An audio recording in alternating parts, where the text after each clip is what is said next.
Hello from the Brookfield Library. My name is Martha Sullivan, and I am your Adult and Teen Services Manager. And I am here today with Jack Bales, who is the author of our Brookfield Reads selection for this summer, The Chicago Cubs Shot for Love. Jack is joining me this morning to just give you a little taste of what you can expect from our finale event, which will be held on Saturday, August 13th at 2 p.m. in the library. How are you doing this morning, Jack? I'm doing great, Martha. Thanks so much for having me here today. I'm looking forward to it. I am so glad that you had some time to join us today. Now, just to kick us off, can you tell us a little bit about how your interest in the Cubs got started? Okay, sure will. I grew up outside of Chicago in Aurora, Illinois, and I moved to Fredericksburg, Virginia in 1980, and I retired in 2020 after 40 years as a reference librarian at the University of Mary Washington in Fredericksburg. And I've been a researcher and writer for many years during the course of my library career. And after finishing quite a few books on literary figures and authors and such, I wanted something entirely different to work on, completely different. And I followed the Cubs a little bit while growing up in Aurora. I'm kind of something of a fan, I guess. Mm-hmm. And after learning that very little had been written about the Cubs during their early years in the 19th century, before they were even called the Cubs, they weren't called the Cubs until 1902. And I've always liked to write on things that very little has been written about. I mean, I can't say anything new about, Shakespeare, for example, or whatever. So anyway, I thought, hey, this would be a great project to work on. And that book became, it was called Before They Were the Cubs, the Early Years of Chicago's First Professional Baseball Team, and published in 2019. And while working at it, of course, I read countless, letters and original sources like newspapers, but I also read a lot of Cubs histories. And quite a few of them mentioned this mysterious shooting incident in which shortstop Billy Jurgis was shot by his jilted girlfriend named Brada Popovich. And not much was really said about it, and I found out later that some of what was said was wrong. And so I set out to really delve into that, and I went through every Chicago newspaper page by page, because not all of them were available. In fact, very few of them were available online. And that led into my current book. But you can see here how I got started in the Cubs as well. Wonderful. Thank you for sharing. And also Yeah. thank you for pronouncing Billy's last name for me. I've been saying Jurgis in my head, and I had no idea that that was a Well, hard G, so or well, a no, hard J. funny you said that, because as soon as I said that, I'm not sure how it's pronounced, because I've heard it pronounced two ways, Jurgis, and I've heard it pronounced Jurgis. And a German professor told me here at Mary Washington that it's probably pronounced Jurgis with a soft Okay. G, and I thought to myself, I pronounced that wrong when I just said it to you, so I'll try to remember, but I'm pretty sure it's Jurgis. All right. I stay in touch with his grandson who helped me with the book, and I need to ask him sometime. Okay. Yeah. Okay. So do you have any cool Cubs artifacts or merchandise that you'd like to show us? Yeah, I do. There's a little bit of a backstory here, if you Mm-hmm. don't mind. So one of the Cubs owners in the earliest 20th century was a man named Charles Weeman, who was a prominent Chicago businessman at that time. He owned a chain of restaurants, and he used his vast fortune to buy a Chicago team in the Federal League, which was a league of baseball teams designed to challenge the American League team and the National League teams. And he built a ballpark for his Chicago team called the Federals at the corner of Clark and Addison Streets, and he called it Weeman Park. And now, when the Federal League folded in 1915, they just couldn't keep up with the American League, and they couldn't really challenge the American League or the National League. They were powerful, well-established teams. But he still wanted to stay in baseball, so he led a group of investors in 1916 to buy the Cubs for $500,000 from Charles Taft, who was the half brother of U.S. President William Howard Taft. And one of these principal investors was a man named William Wrigley. We'll get to him in a little bit. Uh, well, unfortunately, Charles Weeman was kind of a hail fellow, well met. He caroused around town. He spent way too much money. He invested in projects that really didn't pay off, and he gradually needed more and more money to stay afloat. And William Wrigley was only too happy to oblige. And by 1918, William Wrigley had control of the team. By 1920, Weeman Park became Cubs Park, and in 1926, Cubs Park became Wrigley Field, and the rest, as they say, is history. Anyway, I have one of the silver-plated spoons from Weeman's restaurant here with Oh, Weeman's engraved on the handle. You can't see it too well, so I have a better example. This is the logo of Charles Weeman, and that's one of his spoons from his restaurants. And okay, I'm probably reading way too much into this, but note the flowery whirl in Weeman's, and CHAS for Charles is placed inside, or HAS is placed inside the Chi of Charles, which looks exactly the way the U is placed inside the logo of the Cubs. So, well, and I don't know if you are reading too much into that, but I did see that in the logo before you explained it to me. So I don't know that that's too far-fetched. yeah. But I always thought that was interesting. Uh, yeah. I'll have to ask the Cubs historian, Ed Hartig, about this Mhm, sometime. In fact, he and I, Cubs historian Ed Hartig and I have corresponded in email for years. He's been a big help as I've worked on mhm. all my Cubs projects. I like to think he's probably forgotten more than I'll ever know.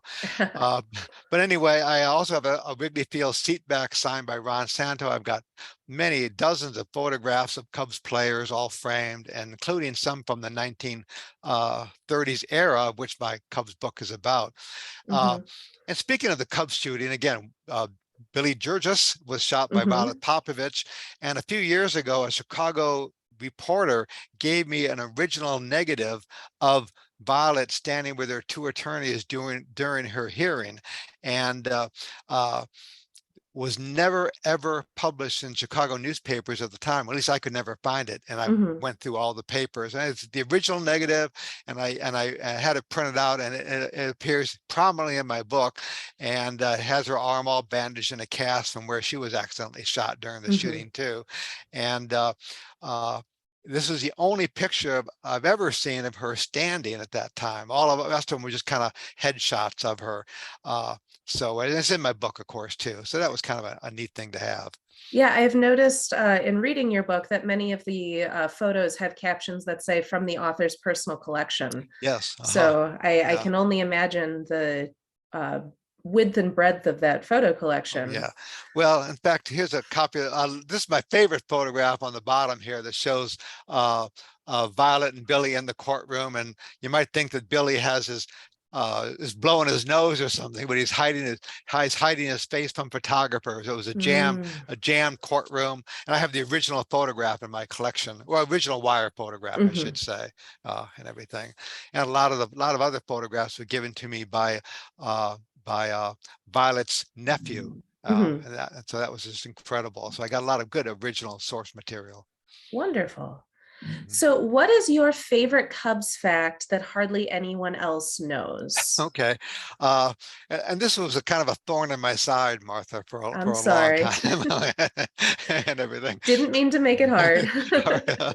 But anyway, when I was working on my first Cubs book, and I've always wanted to use the original source material, go to the actual sources. Again, I'm a librarian. I always, drill that into my head with all my students. You don't want just secondary stuff is good for support, but you want to get a lot of original source material too. So I use newspaper articles, memoirs, interviews too. And when I was talking about the 1876 team, which was important because the National League was founded in 1876, and the founder was the man who was the first team president, team owner, and president, William Hulbert. I could not find the answer to one simple point: who had controlling interest in the club at that time? And so with much trepidation, I had to use a secondary source. I kept beating my head over it. I don't know if this is correct.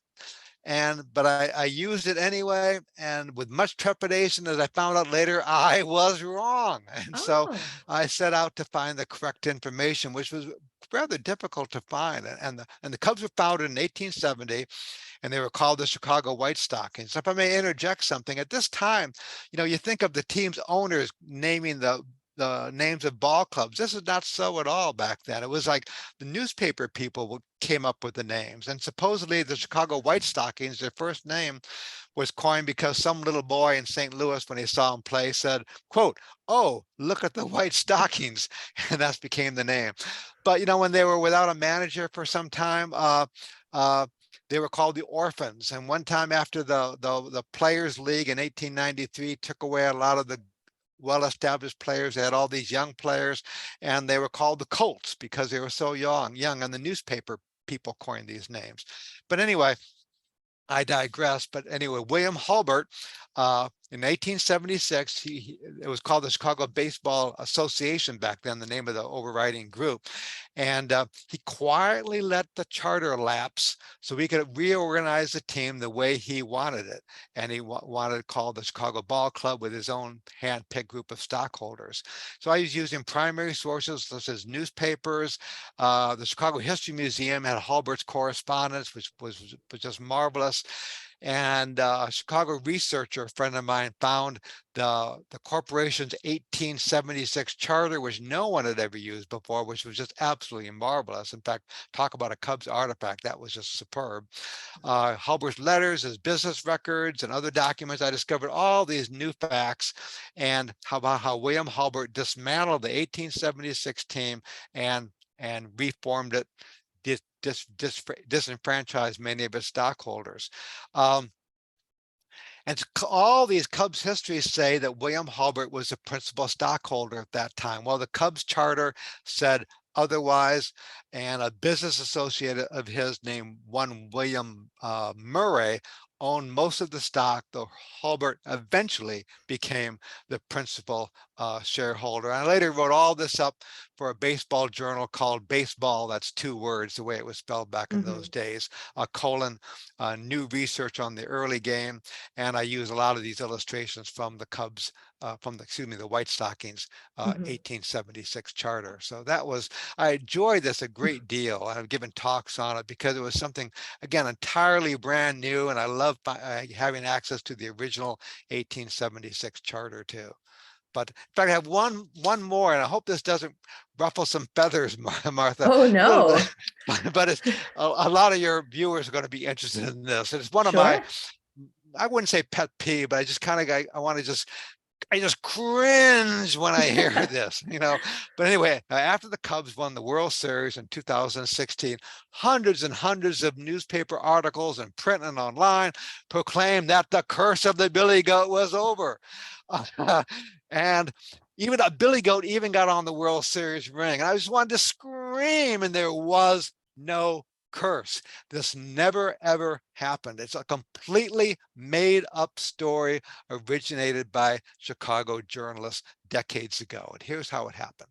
The Cubs were playing the Detroit Tigers of the 1945 World Series. The Cubs were leading 2-1. The series moved from Detroit to Chicago. And among the 42,000 plus fans in Wrigley Field for Game 4 on October 6th was tavern owner William, I guess it's pronounced Cyanis, nicknamed Billy Goat because of his goatee. And Cyanis had purchased 2 box seats for him and his pet goat. And he and the goat were at first permitted to stay, but later they were asked to leave because of the goat's, quote, objectionable odor. And according to the Chicago Daily Times of October 9th, in print now, after the Tigers defeated the Cubs, quote, Cyanis sent owner P.K. Wrigley this wire, quote again, "Who smells now?" End quote. And the Tigers went on to win the World Series 4-3. Now, Cyanis knew many Chicago journalists. In fact, the Billy Goat Tavern was kind of a haven for all these hard-drinking, hard-carousing journalists of the time. And after he told them what had happened to him, they wrote brief news stories about it, and that's in the newspapers at that time, but none of them mentioned any curse or jinx. And as I said, all these journalists gathered at the tavern, And over the next few years, as the Cubs continued to lose all these games, the newspaper friends jokingly started suggesting, hey, Billy, I bet you put a curse on that team back in 1945. I bet you hexed that team, and that's why they're not winning anymore.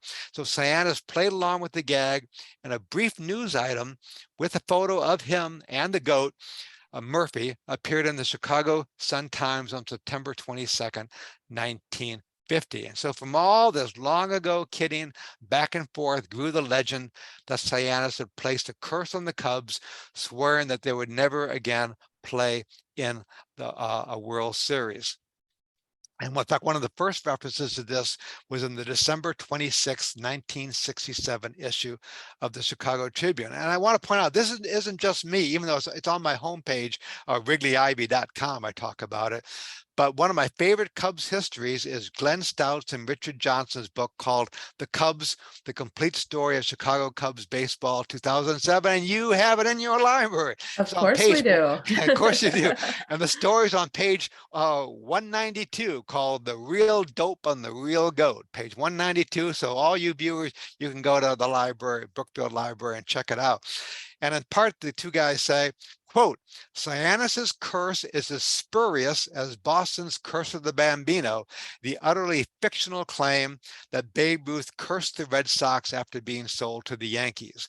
The notion of a Billy Goat-inspired hex or curse was a later product of the press, and Cyanus was savvy enough to play along with it. You also have on your shelf Sam Pathy, P-A-T-H-Y, book, a very good book. I've corresponded with Sam a few times over the years. It's called Wrigley Field Year by Year, and he says basically the same thing.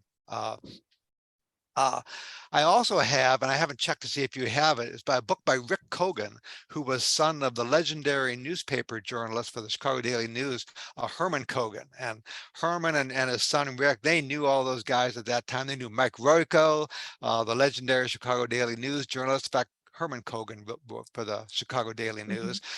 Studs Terkel, Studs Terkel's a landmark in Chicago. Mike Royko, of course, they knew all those guys. And so Rick wrote a book called A Chicago Tavern. I can't remember the subtitle. But anyway,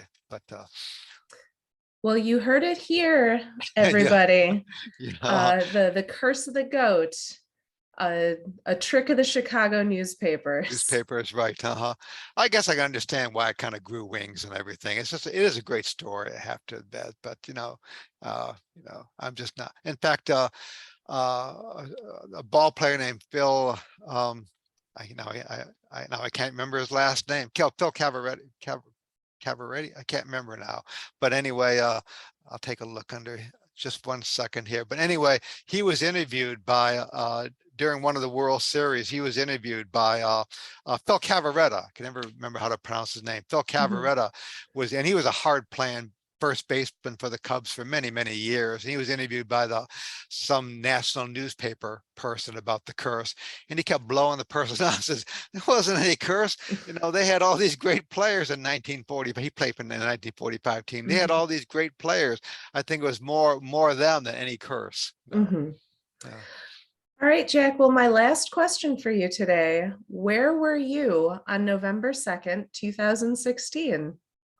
Okay, I was at home watching Game 7 of the 2016 World Series between the Cubs and the Cleveland Indians. And at one point in the series, Chicago was down 3-1, and I was not particularly optimistic at the time. I remember I watched that fourth game, or I was with my children in the Shenandoah Mountains. We were staying in a lodge and doing some hiking, and I was so despondent, even though I should have been happy I was with my children. We were having a good time, but I watched that game, and all the way home, I kept thinking, they ain't gonna do it.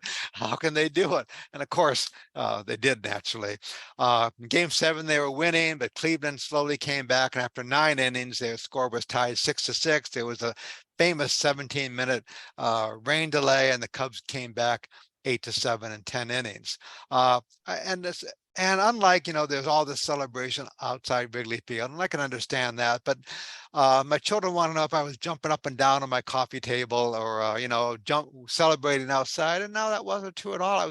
I was more stunned than anything else. I kept just my eyes glued to the television set, just kind of savoring the moment, and just say, shaking my head, oh my God, this is just so marvelous. And I was, really kind of subdued more than anything else. I came to work the next day at the library. My colleagues had decorated my office door with Cubs victory banners. And I spent almost most of the day answering phone calls from friends of mine, answering emails, phone calls from friends of mine who wanted to talk about it. So that was just kind of a neat time, Martha. I really enjoyed that. It was a very, I remember Yeah. I had to go take a walk during the rain delay because Oh yeah. I needed to release the anxiety that Yeah. was building Yeah. up. Well enough. Yeah.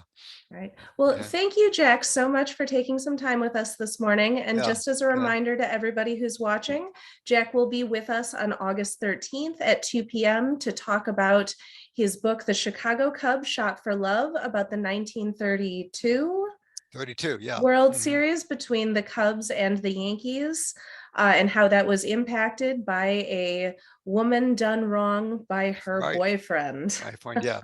Oh, I wanted to point out too, Martha, here's my Chicago Cubs tie I'm wearing with the logo on it and Very everything. Oh, stylish. in fact, you can see the Cubs, the UBS inside the C there we were just talking about. Very Yeah, nice. Yes, yeah, and copies of Jack's book are available at the library to check out, and they are also available digitally on Hoopla. So yeah. lots of ways Mhm. to read that book. Jack, thank you again. We will Oh, see you in a couple of weeks. one more Oh, thing. If one more anybody, thing. yeah, if anybody brings books, their own books, I'll be happy to sign them. If you want to buy them later, I also have professionally made book plates I can sign for people as well. So bring your copies of the books. I'll be happy to sign it, personalize it. They make great Christmas presents too. They do. Okay. All right. Thank you again, Jack. Thank you, Have a Martha. wonderful day. And thank you to everybody watching. Thanks very much for having me too. Okay. Bye-bye. Mhm.